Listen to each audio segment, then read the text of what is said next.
그리고 어등산 이 관광단지 이야기를 하시면서 전남대학교 병원 이전 부지로 좀 제안을 하셨어요. 그때는 학동에 있는 지금 전남대학교 병원을 옮기자는 이야기신가요? 그렇죠. 네. 그런데 이제 이 옮긴다라고 하는 거하고 병원을 신축한다고 하는 건 일정한 정도의 기능을 놓고 옮길 수도 있고요. 의대와 병원을 함께 옮길 수도 있는데 이건 앞으로 더 검토를 해봐야겠습니다만 일단 옮긴다고 하면 전제 조건은 이제 동구의 공동화 현상에 대한 대응이 당연히 있어야 될 거고요. 그거는 저는 문화전당과 연계해서 문화 콘텐츠 쪽으로 가야 된다 봅니다. 그런데 이제 어등산은 너무 좋습니다. 사실은. 세 가지 점에서 아주 크게 좋은데요. 우선 이전 비용하고 그 과정에서 일어날 수 있는 갈등을 최소화할 수 있을 뿐만 아니라 정부의 지원을 그대로 바로 받아낼 수가 있는 게 이 땅이 지금 광주 시유지지 않습니까? 그렇기 때문에 아주 쉽고요. 부지 문제가 아주 쉽게 해결이 되니까요.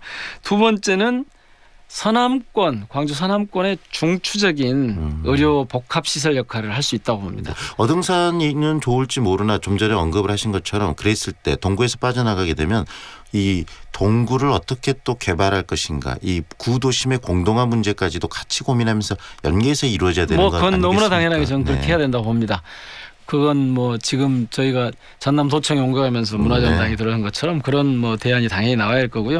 조금 전에 이제 한 가지 더 말씀드릴 수 있는 것은 어등산이 좋은 게 저는 이거 정말 신의 한 수라고 생각하는데요. 의료 관광 혹은 의료 그러니까 아시아 의료 저희가 이제 아시아 문화전당이 있고 아시아 문화중심 도시를 지향하기 때문에 의료에서도 여기서 규모 있게 제대로 좀 시설을 갖추면 의료 관광이나 해외 의료 수요까지도 여기서 커버할 수 있다. 커버할 수 있다. 그런 점에서도 저는 아주 어등산이 좋다고 봅니다. 이 동구의 그런 공동화 문제와 함께 이 국립아시아 문화전당 문제도 광주시에서 정말 고민해야 될 부분 아니겠습니까? 그렇습니다. 그러니까 아시아 문화전당이 제대로 지금 역할을 못 하고 있는데 어떤 식으로 좀 이 좀 역할을 하도록 만들어야 될 텐데 그 보관이 있으신가요? 그러니까 지금 아시아 문화중심 도시 조성 사업을 할 때 제가 사실은 그 담당 주무비서관이었습니다. 청와대에서 그걸 맡았었는데 당시에 가장 그 중요하게 생각했던 것 중에 하나가 뭐냐면 문화 역량의 현지화였습니다.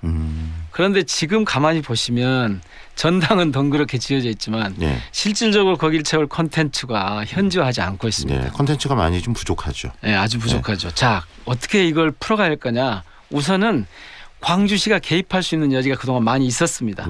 특별법에 보면 연차별 실시계획, 시민사회 협약 체결, 뭐 종합계획 수립할 때 그다음에 광주시 책무 이런 것들이 이제 들어있는데 이것이 구체적으로 실질적으로 국립시설이기 때문에 광주시가 개입할 수 있느냐 했을 때 자꾸 배타적으로 해왔거든요. 특히 5.18에 대한 이런 것 때문에 이명박근혜 정권 시절에는 이거 자체를 개입하지 못하도록 해왔습니다. 맨 먼저 해야 될 일은 특별법을 명확하게 정비를 해서 광주시가 비록 국립시설이라고 하더라도 개입할 수 있는 여지를 개입하고 많이 참여할 수 있는 여지를 만들어내는 것 이게 출발점이라고 저는 봅니다. 그리고 좀 적극적으로 이 콘텐츠를 만드는데 이 전당에게만 맡길 것이 아니고 광주시에서도 이런 콘텐츠 개발에 적극적으로 참여할 필요도 있지 않을까요? 그것을 이 특별법을 정비해서 그런 가능성을 길을 열어둬야 한다고 봅니다.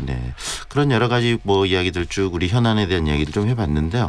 지금 이 더불어민주당 광주시장 후보 7분 정도 지금 뭐 출마 예정인 걸 알고 있습니다. 근데 내부에서 굉장히 좀 갈등들이 있어요. 뭐 당원 명부 유출이니 또 뭐 문재인 대통령의 뭐 격려 덕담 논란이니 왜 이렇게 치열하게 논란들이 있습니까? 저는 갈등이라고 보지 않습니다. 너무나 자연스럽게 이루어지는 후보 간 검증 과정이라고 봅니다. 누구도 가령 당원 명부 유출이 불법으로 이루어졌고 그리고 그 불법으로 이루어진 정보를 이용해서 어떤 후보가 이걸 사용해 왔다면 이거는 자격이 없는 거죠. 그러니까 이런 문제는 갈등이라기보다는 내부의 뭐 분란이라고 이렇게 보기보다는 후보로서의 자격이 있는가에 대한 상호 검증이다 이렇게 봐주시면 좋겠고요. 저는 뭐 처음에 말씀드렸듯이 왜 광주시장 나오느냐고 말씀드렸을 때 제가 이 시대의 흐름에 부응하느냐 그리고 광주에서 정말 일을 잘할 수 있느냐 이 점에서 뭐 저는 자신이 있습니다. 그래서 이런 갈등이라고 얘기되는 지금 그런 논란들은 사실은 정확하게 가리면 될 문제입니다. 70일 가리면 되는 것이고 경선은 치열하면 좋다. 저는 경선이 치열할수록 시민들에게 이롭다고 봅니다. 치열한 경선을 뚫고 또 그 정말 선량 광주를 이끌어갈 그런 후보자가 그 경선에 더불어민주당 후보자가 되는 것이 적합하다고 보신다는 말씀이시네요. 예. 그 우리 후보자께서 생각하시는 그렇다면 본인만의 장점이 있다면 뭐가 있으시죠? 다른 후보들보다 좀 이런 부분은 난 더 뛰어나다. 이야기해 주실 분이 있을까요? 예. 그건 두말할 필요도 없이 현장에서 네. 혁신적인 성과를 내본 경험이 있다. 즉 광주의 자치 현장에서 광산구가 이제 면적으로는 절반쯤 되고 인구로는 한 3분의 1쯤 되는 곳입니다만은 네. 이곳에서 아주 다양하게 시민들의 참여를 끌어내면서 혁신적인 성과를 거뒀다. 지금 나와 있는 다른 분들 중에 최영호 청장만 저하고 이제 비슷한 경험이 있고 네. 다른 분들은 다 이제 뭐 국회의원 했느니 장관 출신이 뭐 중앙 관료를 했느니 당뇨 출신 이런 분들인데요. 그런 점에서 보면 저는 저하고 최영호 청장이 갖고 있는 가장 그 적합한 그리고 저희들만 갖고 있는 장점은 이 자치분권 시대의 흐름에 맞는 자치 현장의 혁신적인 성과를 갖고 있다. 그 경험이 있다. 이게 지금 제일 큰 장점이라고 봅니다. 잘할 수 있는 거죠. 그러니까 네, 광주시도. 그만큼 또 이 구를 운영해 보셨기 때문에 자치를 이런 이끌어 오셨기 때문에 광주시를 또 잘 안다 이렇게 볼 수도 있겠네요. 그렇습니다. 네, 혹시 이렇게 최영호 청장 이야기를 하셨는데요. 예. 다른 후보들과의 연대도 좀 고민하십니까? 최영호 청장님하고는 뭐 처음부터 저희는 노선과 정책 방향이나 가치 지향이 비슷하기 때문에 네. 이 자치분권 시대의 흐름에 맞도록 같이 계속 고민을 해보자 했고요. 이미 저희들이 연대할 것으로 말씀을 드렸고 네. 이제 정책 연대에서 시작해서 후보 연대까지 갈 텐데요. 아마 다음 주부터는 구체적인 그 연대 모습들이 나타나기 시작할 겁니다. 최영호 청장 이야기를 하셨는데 또 다른 분도 그 연대 고려 대상에 계신 분이 있으신가요? 그거는 일단 경선에 돌입하고 나면 그런 가능성이 생길 거라고 봅니다. 지금은 저희들이 이제 세대 내지는 세력으로 보면 네. 저희들과 역사적 경험을 공유하고 있는 그런 분이 계시죠.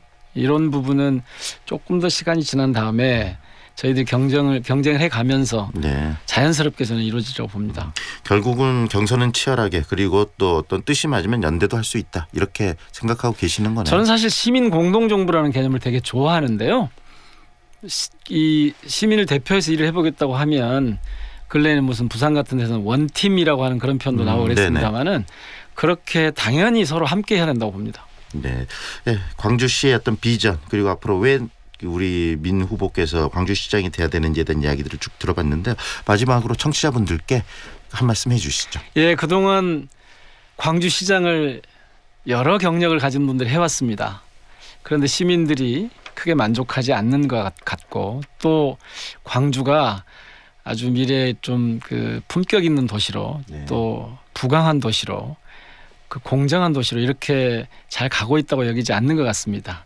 이런 때는 근본적인 변화가 필요합니다. 그리고 광주의 현장에서 광주의 정체성에 어울리고 시대 상황을 잘 조응하고 민감하게 반응할 수 있는 혁신적인 자치 현장의 이 성과를 경험을 갖고 있는 이런 뭐 저 같은 사람들을 좀 주목해 네. 주시면 광주의 미래를 위해서 좋지 않을까 생각해 봅니다. 네. 앞으로 더불어민주당 또 치열하면서도 공정한 그런 그 경선들이 이루어질 것을 기대하면서요.